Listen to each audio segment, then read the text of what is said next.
Hey everybody, welcome to the second webinar of Electrify Week, the Inflation Reduction Act, what's in it for you. I'm here with Joe Wachunas with Electrify Now and New Buildings Institute here, as always, with my teammate Brian Stewart. We're really excited about this webinar, really excited to have you with us. We let some folks know if they want to put where they're coming in from in the chat, that'd be fantastic. But so good to be here with you today. We are Electrify Now. If this is your first time joining us for a webinar, we are an all-volunteer organization that believes that electrification is the clearest and quickest path to decarbonization. And we like to boil the strategy into 4 easy steps. Number 1, clean up your electric supply through clean electricity, either on your rooftop and solar panels or your utilities clean electricity program or through community solar. Number 2, electrify your home. Today, we're going to be talking about how the Inflation Reduction Act will help all of us electrify our homes. Number 3, electrify your ride, your transportation, be that electric car, electric bike. And number 4 is electrify everyone. We'll talk about in just a second. As we mentioned yesterday, we kicked off yesterday with the webinar on upgrading your electrical panel. This is Sustainable Building Week. It's an event that happens every year. Many events going on across the city of Portland and online to celebrate sustainable buildings. Huge thank you to all the sponsors of Sustainable Building Week. Electrify Now is so excited to be part of Sustainable Building Week. And I'm going to put a link in the chat for folks to check it out, sustainablebuildingweek.com. There are many events, both live and virtual. Check it out and go to as many as you can.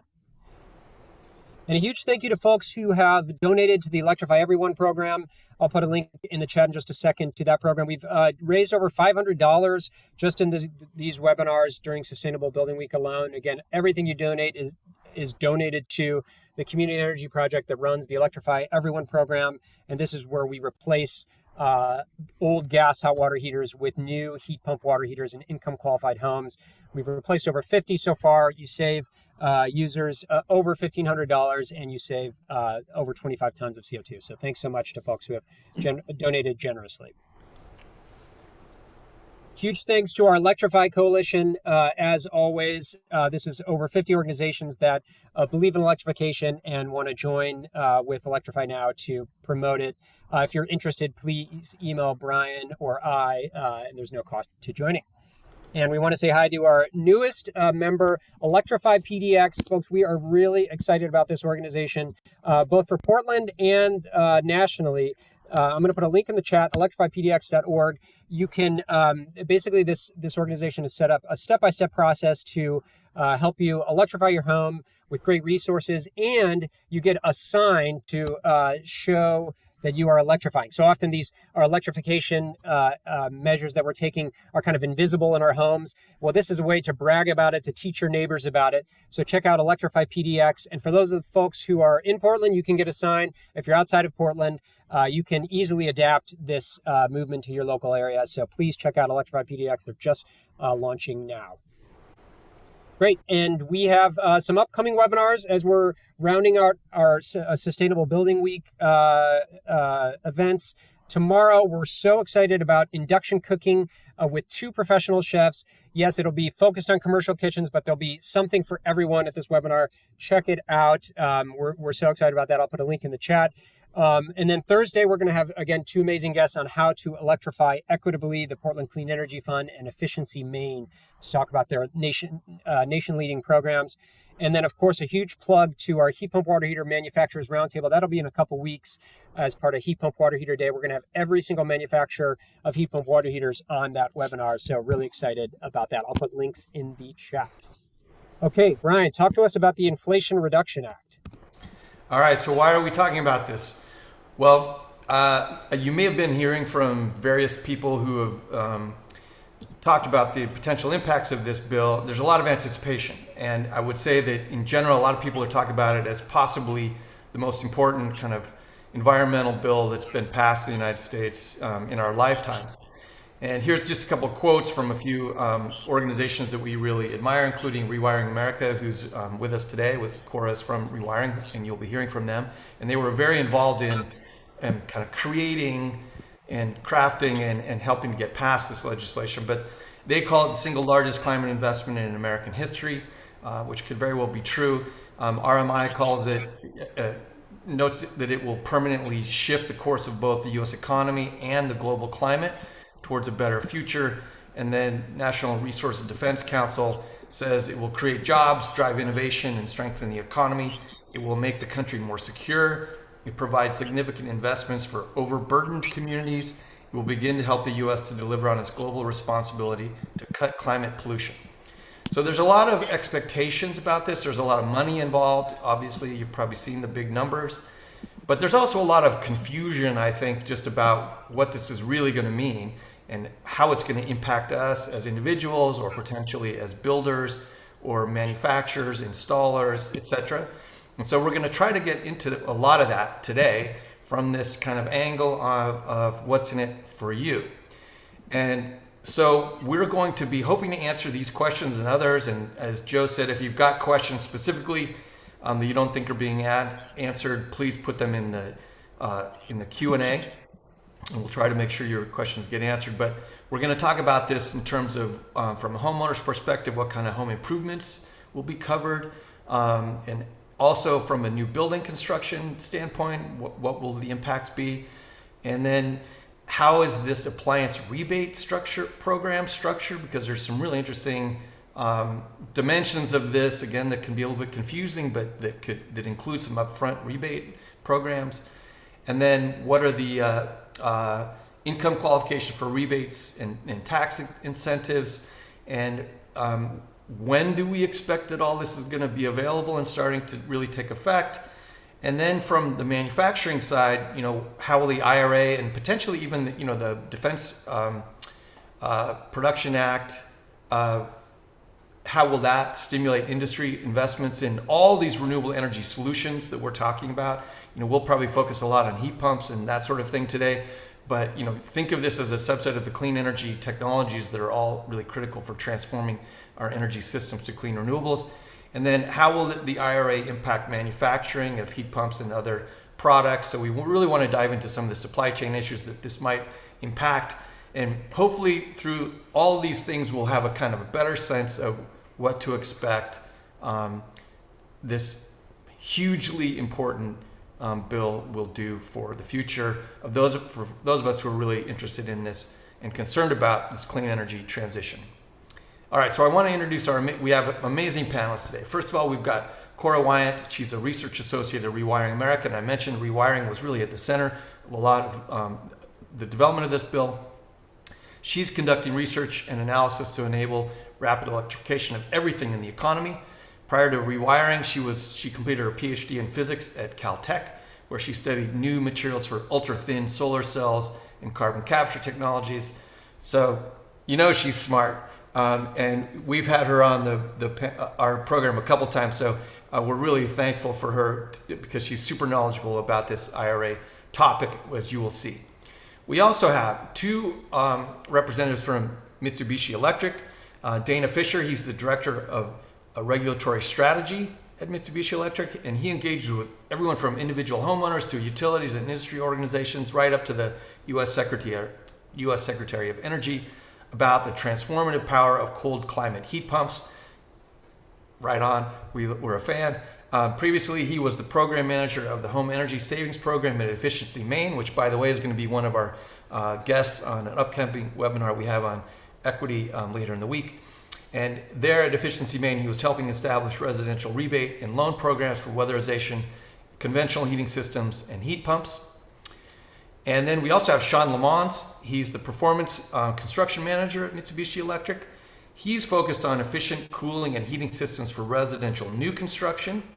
He has multiple certifications, too many for me to list here today, but certifications from LEEDS as a green rater, from HERS as a rater, from ICC, residential energy inspection, and he's got a business degree from the University of Colorado Boulder.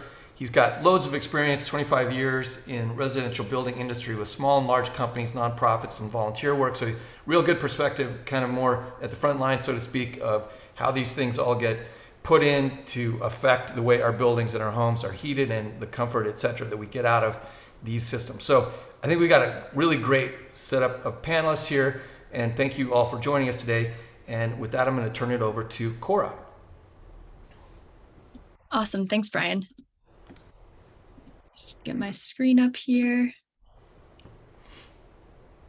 Great. It's super awesome to be here, and I'm really excited to talk about the Inflation Reduction Act. We at Rewiring America are really pumped about this bill, and we hope that by the end of this webinar, you are too. So if you were on yesterday's webinar, usually with Rewiring America, we like to do this kind of introduction about the 1 billion machines that we have to electrify. But just in case you were there today or both days, I'm going to take a slightly different approach to introducing the importance of electrification. And that is that we already know how to produce clean electricity in the US, and we know how to do it really cheaply. So this is really good news for solving the climate crisis. Solar and wind, their price has dropped dramatically over the last decade or so. So this is a huge portion of our solution to the climate crisis. But there's still a big issue because almost 50% of our energy-related emissions come from directly burning fossil fuels in our buildings and in our vehicles. So even if we converted to 100% clean electricity today, that would only reduce our energy-related emissions by 1/3. So that's a huge gap between clean electricity and net zero. And we're really excited about electrifying everything as part of the solution to this, because clean electricity and electrification gets us all the way to decarbonization.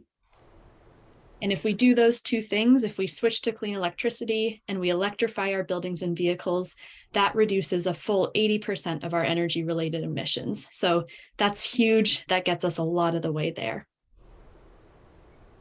And the Inflation Reduction Act, in a lot of ways, we think will jumpstart the electrification movement. So it includes some rebates, tax credits, grants across the supply chain that are accessible by consumers, manufacturers, builders, for all sorts of different electric and clean energy technologies. So I'm going to talk through some of those today. And I just want to start with a caveat that I'm not the person implementing these policies. So a lot of this is based on my organization's best understanding of the legislative text. And we'll know a lot more once we get more guidance from the IRS and the DOE. So these are sort of our informed best understanding of what the bill has and when it will become available. So I'm going to start off by talking about 6 programs within the bill that are targeted specifically at consumers. And then I'm going to go through a few incentives that are available for builders and manufacturers, and also some workforce incentives. And there's a lot of numbers here. There's all the different numbers for the tax credits. There's all the different income qualifications. So as like an individual person trying to electrify your home, it can be a lot to parse through. So I want to drop a link in the chat right now, because Rewiring America has come up with this IRA calculator that allows you to input your own your income and some information about your home and see which incentives you're eligible for. And happy to hear feedback on that calculator or answer questions about it too. All right, so let's dive into these programs. Feel free to check out that calculator in the meantime. So the first program here is called HERA, or High Efficiency Electric Home Rebates. And this is a program that my organization helped to write and advocate for. And this is point of sale rebates for new electric appliances. And an individual household can get up to $14,000. And then there are certain specific per equipment caps. So for example, you can get up to $8,000 for a heat pump. And the way this program works is that it's specifically targeted at low and moderate income households. So for low income households, which means you're making less than 80% of the area median income, you can get 100% of your costs of electrification covered up to these caps. And then if you're in the moderate income category, so that's 80 to 150% of area median income, you can get 50% of the cost of electrification covered up to these same caps. So to give an example, if installing a heat pump costs $16,000 for a moderate income household, they can still get a full $8,000. They just can't get more than 50% of the costs covered. And this is for the installation costs and the purchase costs. So I saw a question already in the Q&A about whether these can cover installation costs, and the answer is yes on these. And the way that these are going to work is that they'll be distributed by the states, probably by the state energy offices. So they won't become available immediately because the state energy offices need to sort of create programs to make these rebates available. But we're expecting them to become available sometime in 2023. And then I also just want to mention that there's a $500 contractor incentive too. Everything else must be passed through to the consumer. All right, so the next program here is called HOMES, which is Home Energy Performance-Based Whole House Rebates. And this is similarly a rebate program, but these are for energy efficiency improvements in existing homes. And the amount of rebate that you get depends on how much energy savings you achieve. So if you achieve greater than 35% energy savings, then you can get up to $8,000 if you're a lower moderate income household, and up to $4,000 for all other households. And then again for, LMI households, 80% of project costs are covered, and that's 50% for non-LMI households. In both homes and the last program that I talked about can be used for single family or for multifamily homes, and the amounts of for multifamily homes are per unit. And then you can't stack rebates together from these two programs, but you can stack either program with the tax credits. All right, so this is already a lot of information, but looking forward to answering some questions on it later. And it gets less confusing as we go along, hopefully. So moving on, those were two rebate programs. So now I'm going to talk about a few tax credit programs. So this tax credit is called 25C, which is a residential energy efficiency tax credit. So whereas the electrification rebates through HERA were designed for low and moderate income households, this is designed for households who have some sort of tax liability. So that's not going to apply to the lowest income households. And this is a 30% tax credit for residential efficiency and electrification upgrades. And then there's an annual cap and certain per equipment caps. So the annual cap for this is $1,200. But then there's actually a separate annual cap for heat pumps and heat pump water heaters of $2,000. And our understanding is that those two caps are separate. So if you did weatherization, you could get $1,200 for that, plus another $2,000 for your heat pump installation. And these are non-refundable tax credits, and they start immediately in 2023. So January 1st, 2023. All right, the next one here is 25D. This is a residential clean energy credit. And this is a program that's existed already, but the amount of the tax credit was starting to step down, and the Inflation Reduction Act bumped it back up again. So this is a 30% tax credit for solar panels, for battery storage, for geothermal heat pumps, and for other sort of clean energy technologies. And this is actually retroactive to all of 2022. So if you installed solar or battery sometime in this past year, you can actually take this clean energy tax credit. All right, so then the next two I'm going to talk about are related to electric vehicles. So 30D, the clean vehicle tax credit. Again, this has already existed, so you might be familiar with this $7,500 federal tax credit that you can get for new electric vehicles. But there are a couple new things about this tax credit that I think make it sort of a better program. One is that the credits are income limited, so you can't get a tax credit for an EV if you make over a certain amount. The other thing that's exciting is that these credits can be transferable to the dealer in exchange for a point of sale rebate. So previously you had to have some sort of tax liability for this, but now this can be almost like, getting $7,500 off immediately when you purchase the car. So even if you don't have any tax liability or if you don't itemize your taxes, you can still get this rebate. And then there was also previously this per manufacturer cap on the, if a manufacturer sold over a certain number of vehicles, you couldn't get the tax credit for those vehicles anymore. So I know that Tesla and a couple others had exceeded that cap, but that's been revoked now. So it can apply to any manufacturer of EVs. And there are now some sort of manufacturing requirements for EVs and batteries to be made in the US. But we're not too worried about that and too worried about automakers meeting that in the future. So then there's also this 25E, which is a used EV credit. So this is a $4,000 tax credit for used EVs.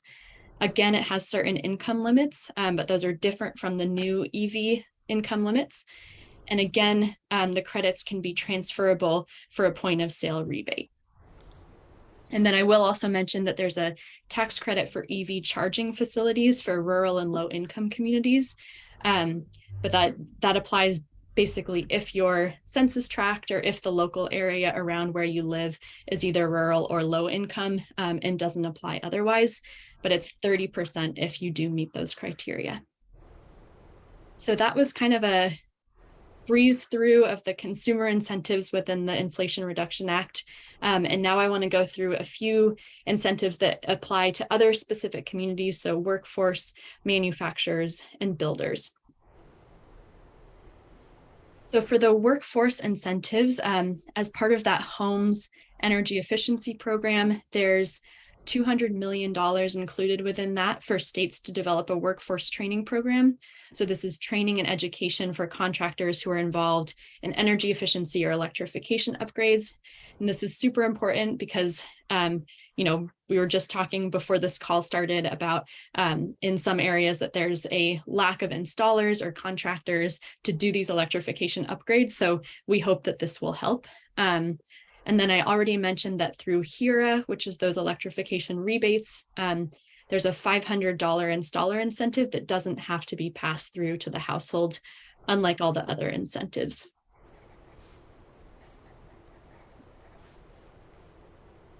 So for some builder incentives, I know that this is part of Sustainable Building Week, so we might have some builders on here. There are the 45L tax credits, which is a tax credit for new energy efficient homes that are available to developers upon sale. And the amount of that credit depends on whether you're single family or multifamily and what sort of level of energy efficiency standard you meet. So it's lower if you meet Energy Star new construction, and it's higher if you meet the Zero Energy Ready Home standard. So those rebates are $2,500 for single family meeting Energy Star and $5,000 for single family meeting Zero Energy Ready homes. For multifamily, it's less unless the prevailing wage requirements are met. Then they get bumped up to the same amount as single family. And then there's also, I included in here the 179D tax credits, which are tax credits for achieving energy efficiency or site end use energy reductions in commercial buildings. And you can get up to $5 a square foot if you achieve, I think it's 50% site EUI reductions, and you get less, I think it's, oh man, I don't have this right up in front of me. I think it's $2.50 if you meet 25% and site and use energy reductions. And the reason I have this on the builder incentives slide is because if a builder is building something for someone who's tax exempt, like a nonprofit, that deduction can actually be sort of allocated to the property designer. So this is a huge step up in the amount that was previously available for commercial energy efficiency. And this can also apply to multifamily buildings that are 4 stories and higher. And then finally, I've got some manufacturing incentives in here. So the Inflation Reduction Act increases the Defense Production Act budget by $500 million, and this will help bolster domestic manufacturing of heat pumps. And I'm looking forward to hearing what the Mitsubishi folks have to say on these ones. Then we've got also manufacturing tax credits through 48C, which is an investment tax credit for any facility that's manufacturing clean energy technologies that can be up to 30% if certain labor requirements are met. And then finally, the Inflation Reduction Act added to the Loan Programs Office budget. So this will allow the Loan Programs Office to guarantee loans up to $40 billion in principal amounts, which is really exciting. So that's all the programs that I was going to talk through in the IRA. And what I want to do now is kind of ground us in like, what could this actually mean for a typical household in the US? So I've got a couple different case studies and I'll make it through. I've got, I think, 4 of them, and we'll see how many we have time for, of sort of a family that meets some income requirements, but not others, so that you can see how this would actually play out in a household. So this is an example of a house in Cleveland, Ohio, where it's a 4-person household. Their income is $128,000. So that's under 80% of the area median income. So that means that they're eligible for 100% of their electrification costs to be covered under the electrification rebates. So for example, what this household has chosen to do is replace their propane water heater with a heat pump water heater, and they get basically a $1,750 rebate for that, and then a tax credit too, which turns a $3,000 piece of equipment into an $875 piece of equipment. And you can kind of go down and see that this household can basically fully electrify for only $10,000, including replacing a gas car with a used EV. So these incentives really reduce the upfront cost of electrification for some households. And then this is just showing again what their electrified house looks like. So they've got sort of weatherization and a heat pump. They've got their water heater replacement. They've got a used EV, and they've been able to cap their gas line and save on the sort of fixed gas fee each month at their home. So this next household is in Sacramento, California. Their income is within that 80 to 150% range. So they're eligible for up to 50% of their electrification costs to be covered. So in this case, you can see that this household chooses to switch a gas range out for an induction range, and they get an upfront discount equal to half the cost of that range. They switch their gas furnace to a central heat pump, and again, they get half of that cost covered. So they end up electrifying for $35,000, where without the rebates, it would have been $60,000. And then this is also including solar and an EV. So, those are things that will give you utility bill savings too. So even though there is this upfront cost of $35,000 for this family, there would be some payback period based on the solar and the EVs having sort of a payback over time. And I'll just skip through to get to the last 2, but a lot of these rebates are going to be able to apply to renters too, from our best understanding. So this is a retired Georgia couple, this low income that electrifies their apartment by getting window unit heat pumps and by getting a portable induction burner. And we'll have to make sure that DOE, when they release the guidance for the states, sort of allows these to be used for renters. But if they do, they would basically get those window unit heat pumps in the portable induction burner for free. And then finally, we've got here a higher income family in Oklahoma, AMI above 150%, that's really interested in resilience, so getting battery storage and being able to sort of withstand a power outage in their community. So you can see here that they have to pay for a lot of those upfront costs of electrification, which they have the resources to do, but they do end up getting I think that's $17,000 back in tax credits and $15,000 back in upfront rebates for their electric car. All right, so those are a couple examples of how this Inflation Reduction Act could be used differently for different types of households. And I'll sort of share this link to the calculator in the chat again, so that you can look and see sort of based on your income and based on your area, what you qualify for. And there's a great list of FAQs on that calculator page if we aren't able to get to all of them today, but I'll do my best to answer some verbally and in the chat. And really excited to get to pass it over to Mitsubishi Electric to give their take on the Inflation Reduction Act too. Thank you so much, Cora. Yeah, folks, we've already got 20 questions in the Q&A. That's the easiest place to track the questions, so go ahead and put those in there, and Cora can maybe try to get to some of them while we're listening to Mitsubishi. Sean, take it away, and feel free to share your screen. Great, thanks so much. Appreciate it. Cora, Brian, Joe, happy to be here. I'm on the performance construction team. So there's a handful of us across the country now. We work with builders, architects, engineers, contractors on projects that are focused on new construction and deep retrofit. I've got some fun slides in here that hopefully will be useful for folks. So this is just a quick comparative slide. We're looking at gas furnace, typical gas furnace AC splits versus traditional heat pumps that typically kind of bottom out, if you will, in capacity and capabilities at around freezing, and then inverter-based heat pumps, which are a newer technology, and they're able to go deeper in temperature, lower in sizing, and higher in efficiencies generally. And that's kind of where we're going to focus our time. So I first want to address a few myths about heat pumps being used in cold climates. This was a screenshots from a video I took a few years back, and I've shared this with some folks. It might be familiar with some people, but this is 3 days in a row below -20. And the dashboard on this car, we were driving around, it says -24, and the system next to us, again, screenshots from a video, was just trucking away, and the system's held up and that 20 degrees was the high temperature for over those 3 days, right? It got colder than that for sure. Here's another great kind of unit or a system that I point to.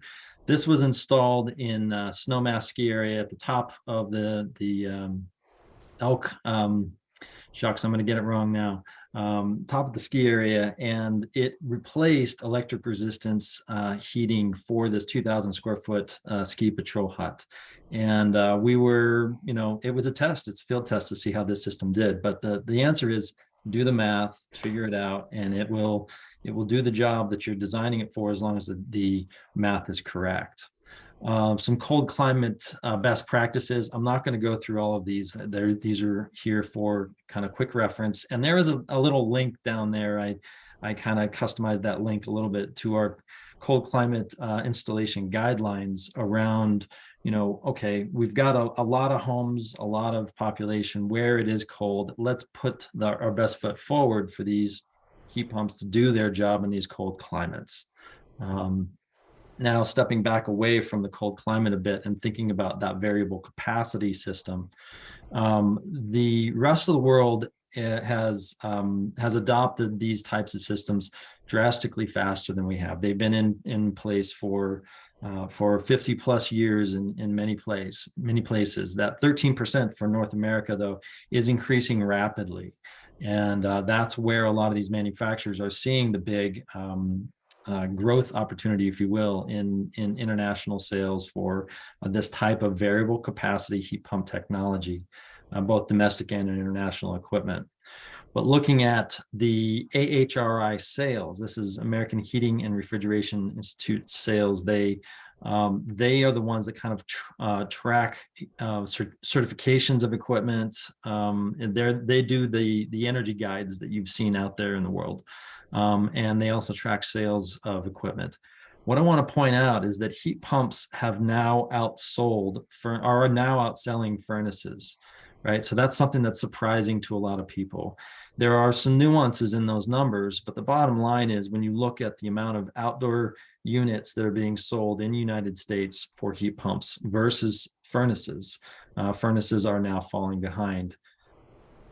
Looking at Colorado as a quick reference for some of the growth we're looking forward. The pollution reduction roadmap from the governor has put forth some goals for us to hit by 2030.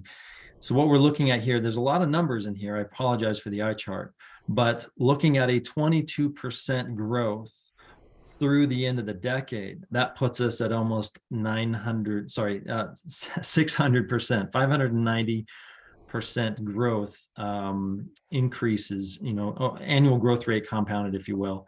And the key is that that's at 22% growth rate, when in fact our company was in the ballpark of 35% growth rate last year. So we've already exceeded that 22% kind of forecast. And then looking at cost of operation, right? So cost of operation, the left side, I'm not going to go through the whole thing. Again, I know it's a crazy look and there's a lot here. What I want to focus on is this is prices for natural gas across the world, and this is volume for natural gas across the world. The pink is Asia, the blue is Europe. The North Americas are the black down at the bottom. So there's a lot more natural gas going to these other parts of the world, and they're paying more for it. So this is a international commodity, and I don't have a crystal ball, but this would tell me as an individual consumer that there's a good chance that we're going to be seeing, I don't see flat prices in the future based on what we're seeing, with these charts. And these are both from EIA. Now, personally, what I experienced at my house was an increase from 56 cents a therm to 93 cents a therm. And that's over 1 year increase. This is my March of 21 bill for my natural gas, my March of 22 bill for natural gas. The drop in therms is because, guess what? I added a heat pump. So I'm just removing the service and facility fees. I'm just looking at the price per therm that I'm paying with additional kind of scalable costs that go per therm. And then I want to give a big kudos to Electrify America and a great article that I read a while back. Sam, Corey, you might have to correct me, but I believe it's Kalich. But it basically says that electrification is the patriotic thing to do. It is the energy independence thing to do. So just kudos to your team and everything you all are doing. And a quick big picture, 13 years can be, seems like a long time, but that was basically the difference between these two photos, right? There's one automobile in this photo from 1900, and there's one horse-drawn carriage in this photo from 13 years later. And I would argue that we are well in the middle of that transition right now with heat pumps and electrification. If only we could keep supply matching demand. And that is the big question that we are up against. It's going to be a challenge for sure. We can cover more of that in the Q&A. So with that, I'm going to stop sharing, and I guess we'll hand it over to Dana Fisher. Yeah. Hey, Sean, while we're doing that transition, thank you. That global map you presented earlier, that is did you say that's the market share of heat pumps in all those different regions, basically? Yeah, variable capacity heat pumps across the world in various regions. Now, those are out of date numbers, but they're not crazy out of date. It's really striking how low it is in North America compared to the rest of the world, isn't it? Yeah, I think a fair way to look at it is 50 to 90% of the market is variable capacity systems across the rest of the world, and we are, we're somewhere between 10 and 15%, I would say, probably approaching 15% at this point. Thank you. That's great. Thank you, Sean, Brian, Corey. Really love the presentation. And before I get into this, I've been trying to answer some questions. I'm looking forward to discussions as we get through all the material. So I've got a couple of different slides to talk about, sort of the heat pumps and some perspectives on that. But part of my work lately has really been looking very closely at the IRA legislation and trying to get a sense of what's actually, how this is going to happen, where the rubber is going to meet the road, and what we're likely to see. And I think that it's, at least in my assessment, my view is slightly different than perhaps how it was initially envisioned and advocated for. Um, I'm absolutely 100% grateful for all the incredible work that Rewiring America did, and they really deserve a tremendous amount of credit for working on the legislation, writing parts of it, and getting it to passage. Really, really fantastic. And of course, like Sean and I are with Mitsubishi Electric. All of our slides and material are somewhat, of course, they're branded because that's the material that we have access to. But it's also relative to other heat pump manufacturers. And variable capacity heat pumps are, as Sean mentioned, installed all around the world in different formats. We're really kind of late getting to the party. It's a very mature technology. The units that made it to the United States back in the late 80s and 90s, primarily for commercial air conditioning in offices or different specific applications. There's plenty of examples of equipment from the late 80s and early 90s that are continuing to operate. So they can be extremely durable. And the format today is very much similar to what was in the past. And of course, they operate from extracting heat from one place and moving it to another part of a building using a refrigerant cycle, same as a refrigerator removing heat energy from inside of a refrigerator to cool down your ham sandwich and your orange juice and throw it out into the kitchen. But in the case with heating, space heating with heat pumps, you're extracting that heat energy from outside, even when it's very cold outside, and moving that heat inside. You say, well, how is it possible to do that when it's negative 10 degrees outside or colder? Well, it turns out that negative 10 is actually pretty warm compared to outer space. Outer space is like no heat energy whatsoever. And so, the refrigerant that's used in these systems currently, the 410A, and other subsequent refrigerants all have a boiling point around negative 50 degrees Fahrenheit. So even when it's very cold outside, they're able to chill the outdoor coil to a colder temperature where all that heat energy clings to the outside coil, gets absorbed into the refrigerant, goes into the compressor, and when the compressor reduces the volume of the gas, it also increases the density of the heat energy, which is the manifestation of a higher temperature. So the refrigerant comes out of that compressor at 140 or 150 degrees Fahrenheit, goes into the indoor unit where all that heat energy gets dashed out across the room to heat up your sofa and your sheetrock and your cat. And the cycle continues and the refrigerant stays in place. And all the power going into that unit is the electricity to run super efficient motors for the compressor and the fans. And it's just an element of magic, the algorithms that are used to run all of this and manage that system. And then, of course, during the summer, there's a four-way valve that switches the direction on the refrigerant, and you're extracting that heat energy from your house and moving it and throwing it out across your backyard to heat up the swing set and your bushes and whatever else. So there it is, refrigeration cycle, something that would put me to sleep in high school, but now I can talk about gingerly in about 30 seconds. It's a good time. So, and how do I know about this? Well, this is, a collage from a single hour this past January in Maine. I live in Portland, Maine, in this nice, cute little modest yellow house. It's originally from the 1820s, is moved to its currently location, maybe dragged there but with horses, I don't really know, and probably around 1920.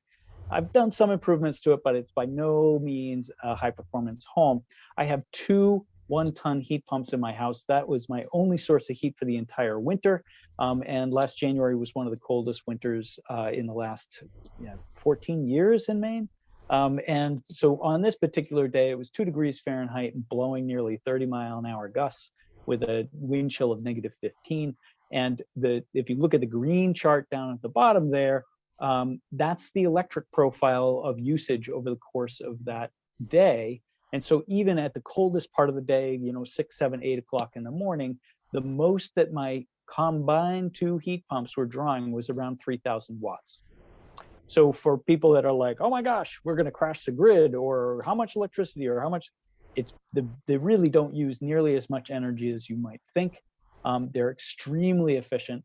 And I can attest that I don't really get any complaints about the comfort of my house from anybody in the family. And we're pretty toasty. So there it is, the testimony and the solution. And this is actually a slide and a piece that you can see. This is a post from Sean regarding a location in up in Salida, where the temperature was an ambient of negative 22 degrees Fahrenheit, and the home was being kept at 69 degrees Fahrenheit. So definitely works even in extreme temperatures if you select the right equipment and properly size it. Okay, so with that, let me transition over to talking about some aspects of the IRA. For those of us who are truly focused on heat pumps, right? I wake up every morning, I think about heat pumps. I go to bed every night thinking about heat pumps. There are really two parts that play a very large role in the way that we're thinking this is going to roll out. One of them are the previously mentioned HEHARP grants out to the states for them to operate the programs, and the other, probably the rocket ship that's really going to drive the marketplace and be substantially larger over time, is the 30% tax credit up to $2,000. So the first one here, the formula grants, the HEHARP, that's the sort of thing that gets everybody's attention, because it's got that cap of up to $14,000 and up to $8,000 for heat pumps. And well, Jiminy Crickets, $4.5 billion, with a chunk of it going to states and a smaller chunk going to tribes. That seems like an awful lot of money. But really, when you start dialing it down and divide the amount of money into the different states and then divide it by the total amount of money that would be allocated to individual projects, it really comes down to much more, quantifiable, or more easily imagined number of projects in individual places over the course of the grant. So the grants, the states, and I think I've got it on the next slide here. Okay, so the states are going to be eligible to receive grants from that $4.3 billion pot of money, based on the amount of money that they receive through DOE's State Energy Officer Grant Program in fiscal year 22. So I went and I searched for the list of all the amounts that were paid out, and there was a total of $56.5 million doled out to all 50 states, and plus some territories. And so if you were to divide the amount of money that the state received, in 2022 by the total amount, it gives you sort of a percentage of the overall pot that they'd be eligible to receive. And for all intents and purposes, the smaller states and less populated rural states are likely to receive somewhere in the ballpark of $30 million. And then states that are more populated might get $50, $60, $70 million, sorry. So like, I think when I was looking at this, like Oregon, probably around $50, $60 million, and Washington, something more like, like $75 million. And so, even in that circumstance, you're like, oh my gosh, that's a lot of cash. And, Washington State, just as an example, as all the states, they can use up to 20% of that amount for administrative costs of operating the program. So that's 15 million right off the top. That leaves you with $60 million. Oh, am I doing the math right? Yeah, $60 million. And so if you were to divide that by $8,000 just for fun, I mean, I think you're talking about somewhere in the ballpark of 7,000 homes would be able to receive that incentive. So it's not, it's going to be incredibly helpful to those 7,000 homes. And at some point in time, there may be a possibility of additional cash coming in.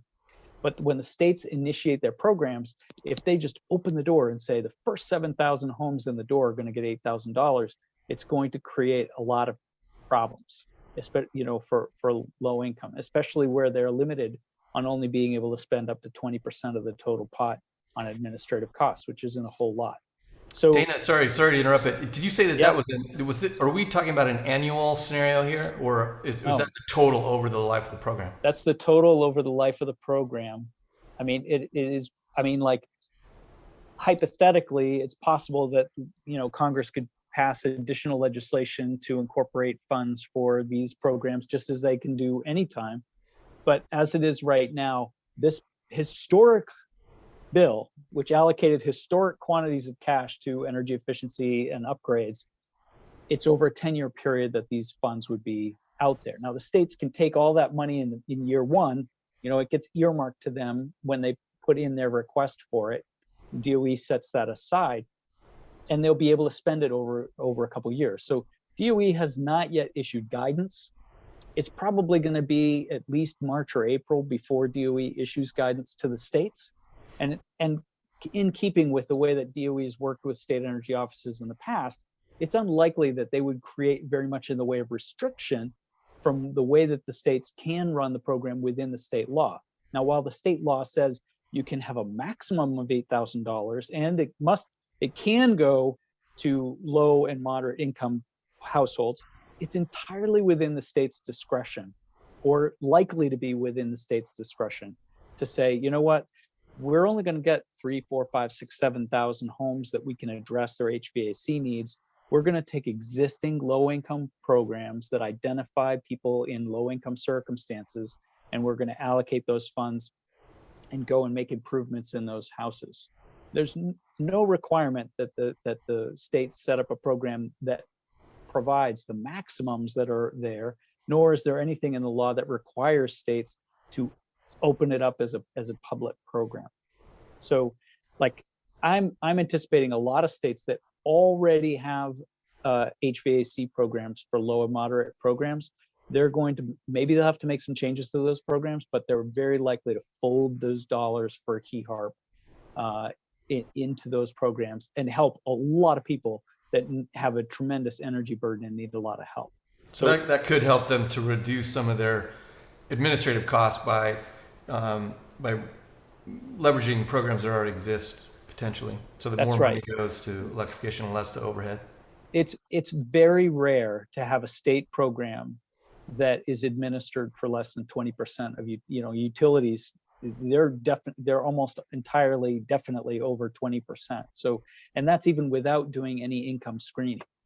So it's going to create some limitations for the states. Maybe there's some really innovative ways that they can do that, but that's one of the hurdles that's going to be in place with that. And I'll be happy to answer more questions on that. Like I said, I have some experience with DOE programs and how the grants operate, and so that's coloring my interpretation of how this will hit the pavement. Dana, sorry on that. Might be easier to do it now. You mostly were referencing the HERA money is in the homes So money far, yeah. is kind of it's about the same amount of money again. Do you expect that those two things are going to get kind of rolled together in the same way that you imagine, and it maybe doubles the amount of money you have to work with?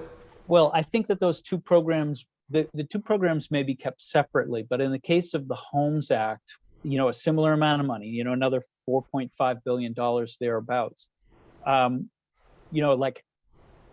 For instance, the state could say, yeah, you know what? We've been having our CAP agencies do all kinds of weatherization for years. Here's another avenue where we can address a similar number of thousands of homes, 4, 5, 6,000 homes over the course of 3, 5, 7 years, and chop it up and send it out to the CAPs. And here's the software that they're going to use in order to demonstrate that the project is going to provide something akin to 35% energy savings. Okay, we can allocate this amount of money to pay for the weatherization services or whatever else in order to accomplish that. So gotcha. Again, I think that given the constraints and the true need in low income and some moderate income households, that the states are likely to craft programs that really target the money in ways that are consistent with platforms that are already existing. Great. I think, we should probably go to round this out and then get to Q&A. Lots of Q&A here, Dana. Okay, great.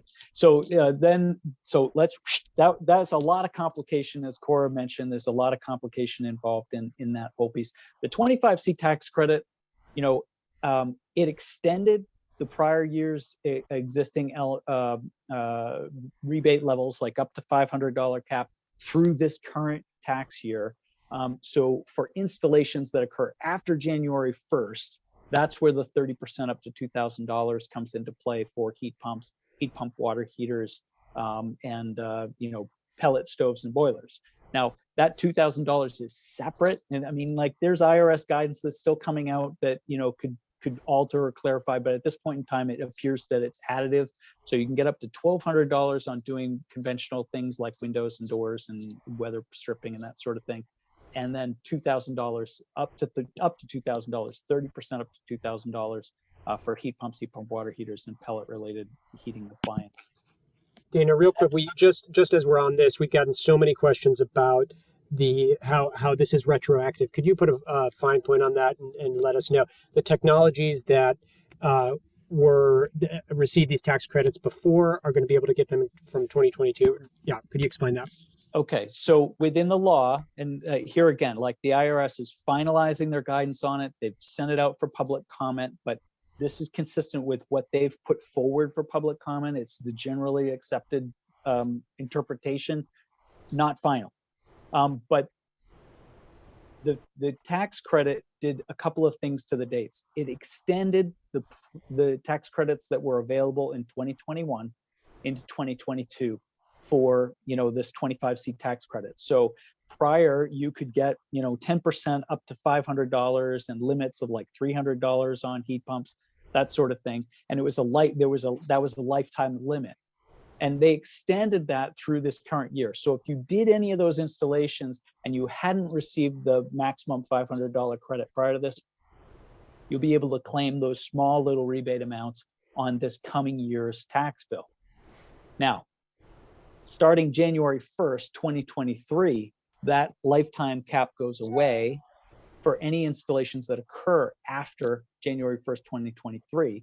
So for heat pumps, right, I'm focusing on heat pumps, you can get 30% up to $2,000 on any heat pump that qualifies by CEE's highest standard, a standard which is going to be released probably in the next few weeks. It's been under some negotiation and changes, but that'll be in effect for all the installations January 1st, 2023, and is likely to be pretty closely aligned to Energy Star 6.1.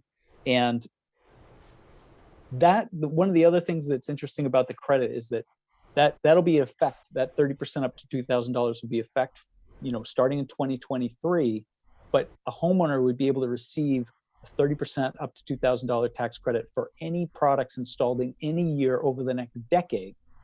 So if you installed a heat pump in 2023 that was eligible for a credit and you got up to $2,000 credit, in 2024, you can install a heat pump water heater and get 30% up to $2,000.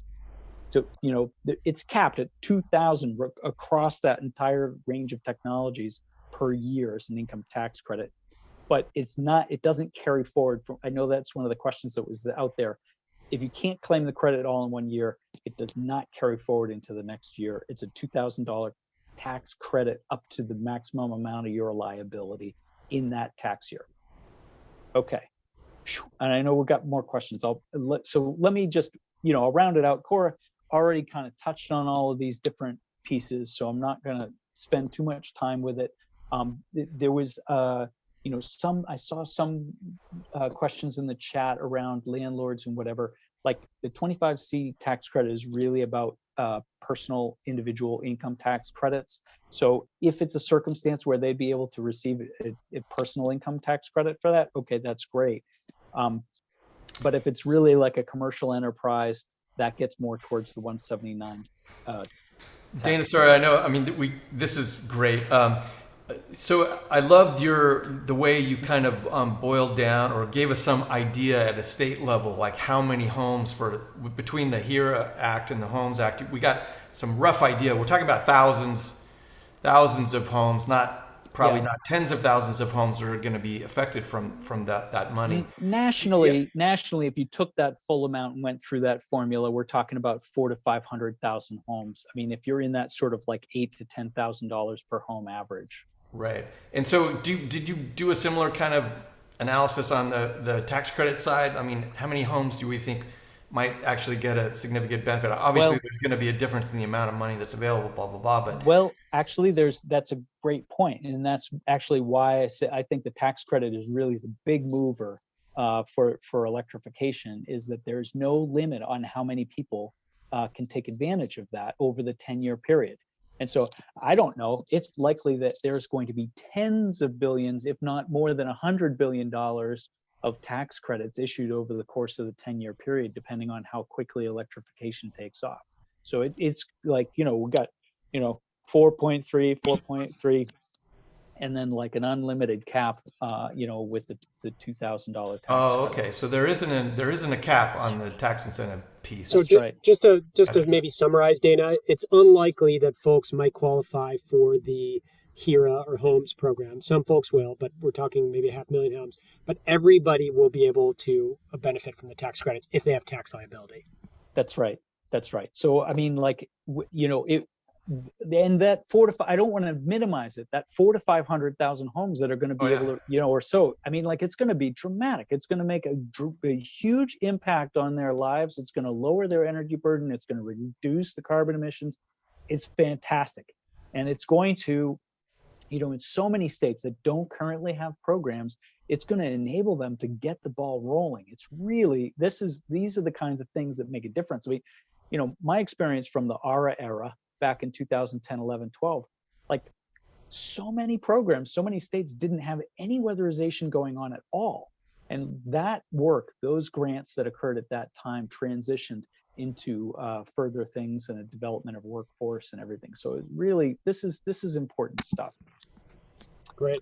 Well, maybe we could transition. Do you have any last thoughts, Dana? We could transition to some questions. I know we're already over time, but we could go a little bit longer. Thanks to our panelists for their amazing presentations, all three, Sean, Dana, and Cora.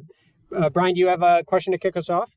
Well, yeah, maybe I'll just start with, okay, so I'm imagining if I was president of Mitsubishi, I would be thinking that this is going to be really good for our business, and that it's might pose some challenges to, and I think, Sean, you mentioned it in your slide, to how we're going to meet the demand.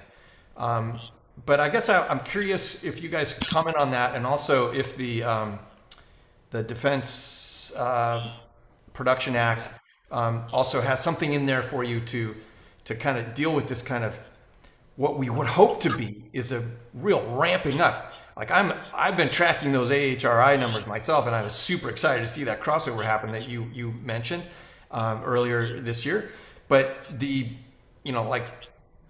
what are you guys thinking about the future? How does it look like from inside a company like Mitsubishi thinking about this? Well, I'm sure Sean's going to have a slightly different insight than I do, but I mean, like, we're doing everything we can to try and meet demand now. And we're doing everything we can to plan for the kind of growth that's going to be required, not just in the United States, but around the world.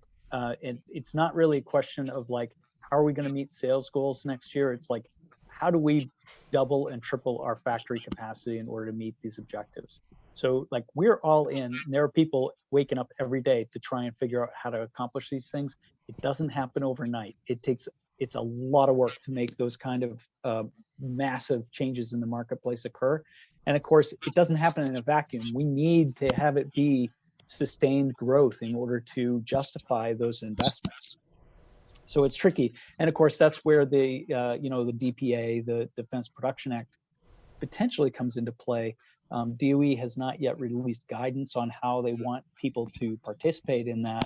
But, like, they're putting $250 million on the table to increase domestic production, which again sounds like a lot of money, but it's really, like, when you look at the different manufacturers that may want to do something with it, it's really just it's an interesting incentive, but it's not the kind of thing that just, like, everybody's like, oh, drop everything, start building factories. It's it's very expensive to build factories and operate them. Yeah, I'll add in to that. It's, over the past few years, it's evolved to a whack-a-mole game, I would say, right? It's whack-a-mole on copper, it's whack-a-mole on circuits, it's a whack-a-mole on resins. And that's not just for our company, it's for many, if not most, or even all companies in some form or another. If you start to look at integrated circuits and superconductor kinds of technology, going into 2023, et cetera, it's going to be really, really challenging for international manufacturing of certain pieces, parts, and components to supply the needs across the spectrum, right? And we're talking tiny little pieces that are used in everybody's stuff that has not only, smart systems, but variable capacity, whatever, cars, appliances, etc. Right? So it's going to be really, really challenging to meet these needs. And especially after going through this, is just in time the right answer always? Maybe not. Looking And backwards. building on that, I know that from the EV side, there are some very specific things that were built into the incentives and that were meant to encourage domestic manufacturing of batteries and assembly of automobiles, etc. Are there things like that in this on the heat pump side? Any kind of like domestic manufacturing requirements or anything like that? Yeah, the $250 million that's specifically earmarked for heat pumps. It really, like, we haven't seen the final guidance from DOE, but it's quite likely that it's like totally geared towards domestic manufacturing of products that would qualify for Energy Star 6.1 and that sort of thing. Does that include heat pump water heaters as well? I don't know. I don't know the answer to that. Okay. Hopefully, I mean, there is already a lot of manufacturing of heat pump water heaters happening. Well, there's some in the United States. I know that there's a lot of heat pump water heaters and heat pumps in general are manufactured in Mexico, which is not covered under the DPA. Yeah. Gotcha. A couple points to add into the topic.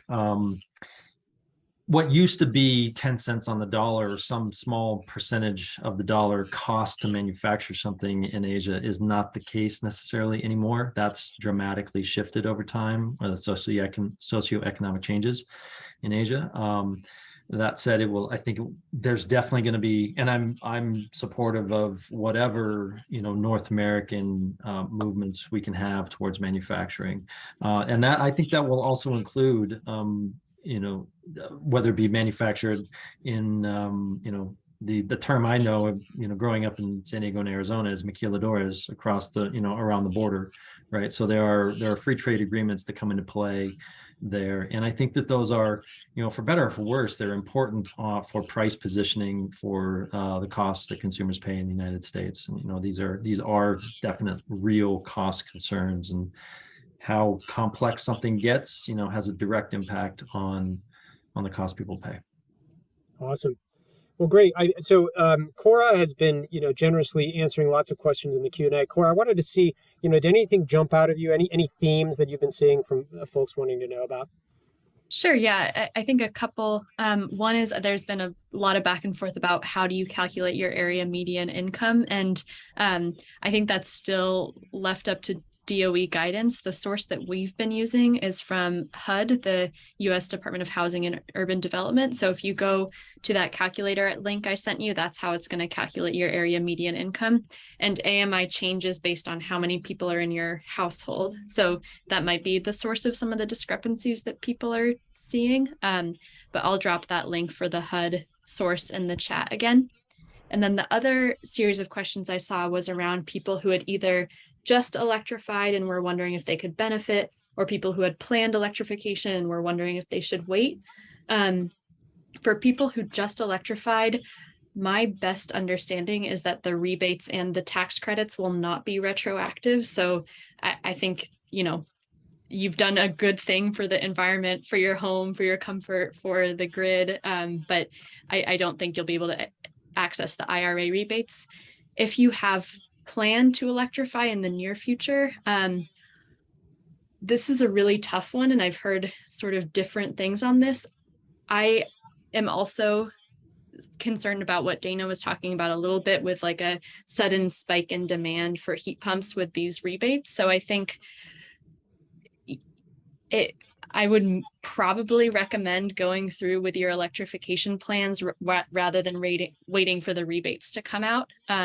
Although the tax credits if you were planning on electrifying in December, I would maybe recommend waiting till January for the tax credits. But I think with the rebates, we just don't know we don't know when those are going to come out. We don't know whether there will be like, a rush to get contractors to install those. So you might end up delaying your project much more than you wanted to if you try to wait for the rebates. Yeah. But I'd like to hear sort of, Dana, your thoughts on that too. Well, it's like a lot of people on the call have highlighted the fact that 150% of median income for a lot of areas is not a small amount, and frankly, like statistically, it covers roughly 70% of households in the country. And so, if you were to say, well, 70% of households in the country, and it turns out that if you did 400,000 or 500,000 homes, it's something like 0.3% of eligible homes. So it is a small percentage, and that's why I really think that a lot of states are going to opt to, work through selection and may focus on lower income properties first. And if there's additional funding later on down the road, there will be latitude to open it up. But I want to encourage people to really focus on the tax credits because they are for sure, and they're coming sooner.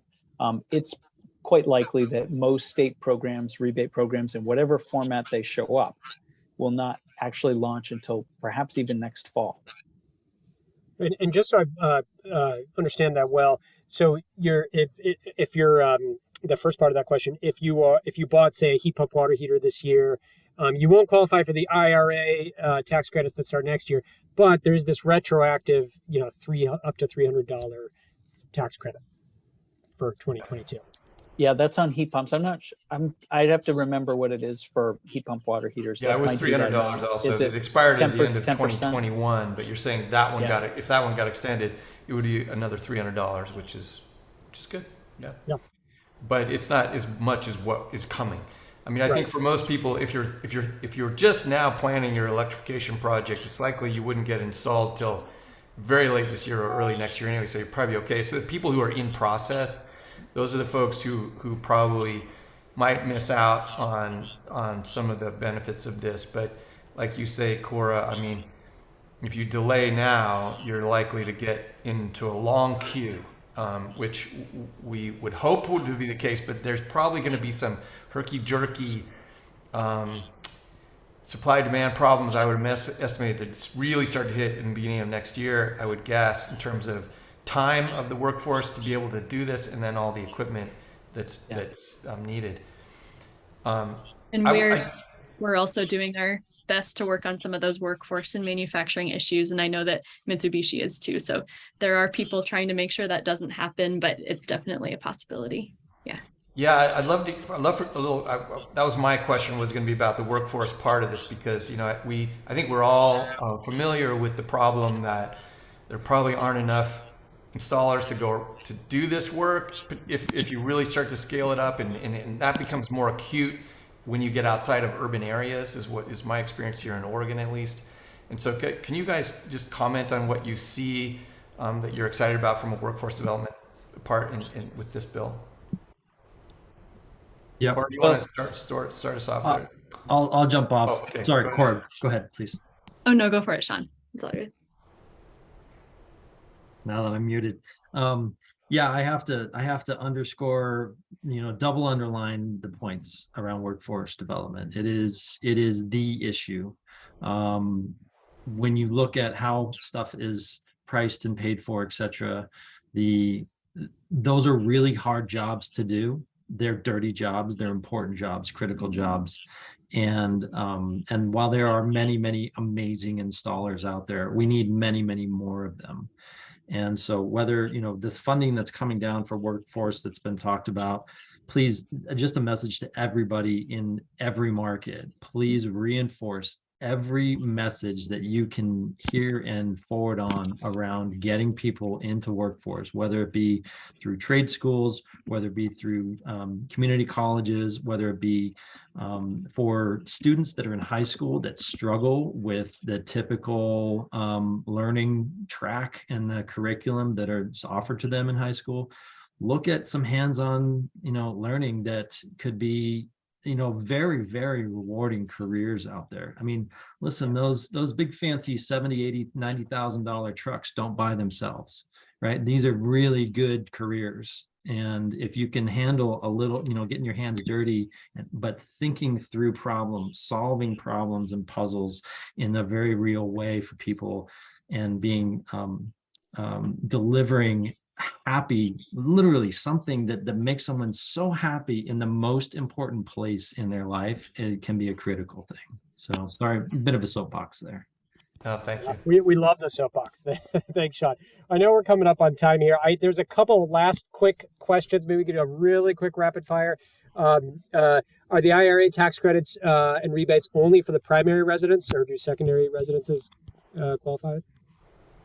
It depends on which tax credit you're talking about. I believe I put that as an answer. So if you go over to the answered questions, there is an answer there about that question, but it's different depending on 25C and 25D, and even, fuel cells are different from solar and batteries. But I'll try to find that and drop it in the question again. Okay, thanks so much, Cora. And then do the tax credits apply to wiring? I know we saw that in HERA they do, but all the installation and the wiring to support these heat pumps. The tax credits include, there's a $600 cap on electrical panel, and I believe that can be used for wiring related to the panel too, but I'm not positive about that. I can look into that. I don't know if you have any answers to that, Dana. I'm sorry, I was looking at the chat box. What was the question again? If the tax credit can be applied to wiring as well. So anything that's associated with the installation of the heat pump would qualify. So if it's a direct part of the project for doing that, then it would qualify for the tax credit. Okay, great. I have a question about, and Sean, you touched on a little bit with pricing, but I've been really excited to hear about all the work that's been going on around kind of forecasting pricing for renewable energy technologies like solar and wind, which are projected to plummet even further. Cora mentioned it's plummeted a lot over the last 20 years, and it's true. But a lot of researchers think that it's going to go down even further, because we're just getting to the point where we're starting to scale the production of those technologies in a big way. My question around things like heat pumps, so imagine this future where we're going from 13%, of the market here is heat pumps to 60 or 70 or whatever, big numbers. It means there are a lot more of them being made. Is there a scenario where the cost of some of these things come down, or do you think that's unlikely? The part of the drop in the price of solar has really been because they've been able to increase the density of power generated by the same size piece of glass and silicon, right? That's where the prices come down, is just more production out of the same thing. The panel itself has been, pretty stable in cost. Mm-hmm. And with heat pumps, certainly there could be some additional scale involved, but they're already manufactured by the millions, in dozens of factories all over the world, for all these markets that use them extensively. So I think that the biggest part of it is really the soft costs, across the United States, in pockets where people aren't familiar with using variable speed capacity equipment. They tend to put in a risk premium because they're not familiar with the technology or don't understand how easy it is to install or how reliable it is, and lack of callbacks. And so I think that as the marketplace builds and you get some more competition, we'll see some more reasonable levels of heat pumps costs over time. But there is a cost to quality, and it does depending on the installation, involve carpentry and workmanship along those lines, and that's never free. Yeah, and to add to that, it's easy if you know what you're doing and you have the right tools and you have habits around it. You've built your business around streamlining it, right? So the bulk of the cost is on is not the difference in one product over another at a manufacturer level we're talking hundreds of dollars, right? And the difference between in installation of one product or another can be thousands of dollars, right? It's a 10x type of a scenario. And as competition and knowledge in the market increases, I think that will have some correction. But you know, they are when you open up a panel on one of these things, and you'll see how complex they can be. And part of the cost of more efficient systems, you know, it's more surface area a lot of times, right? There's more copper, there's more heat exchangers, surface area, and that's just raw materials, and that doesn't necessarily shift. Right. All right. Well, this has been such a fantastic webinar. We'll take other questions offline, but huge thank you to our panelists, Sean, Dana, and Cora, for such a fantastic webinar. Thank you all for joining us. It's been such a pleasure. I'm going to put a link one last time to our remaining webinars for Electrify Week, and of course, check out Sustainable Building Week. But just want to extend such a huge thank you to all three of our panelists. Brian, anything else to leave our audience with? No, just thank you so much. And a lot of you have hung in there. We've gone over, but it's really hard not to with this really important topic and complicated one. So thank you all for the time. Thank you again for our panelists and all of you out there. Good luck with your electrification projects. And we hope to see you on some of our upcoming conversations about this amazing world of electrification. So thank you. Thanks all. Thank you, everyone. Thanks all. Appreciate the time. Thank you.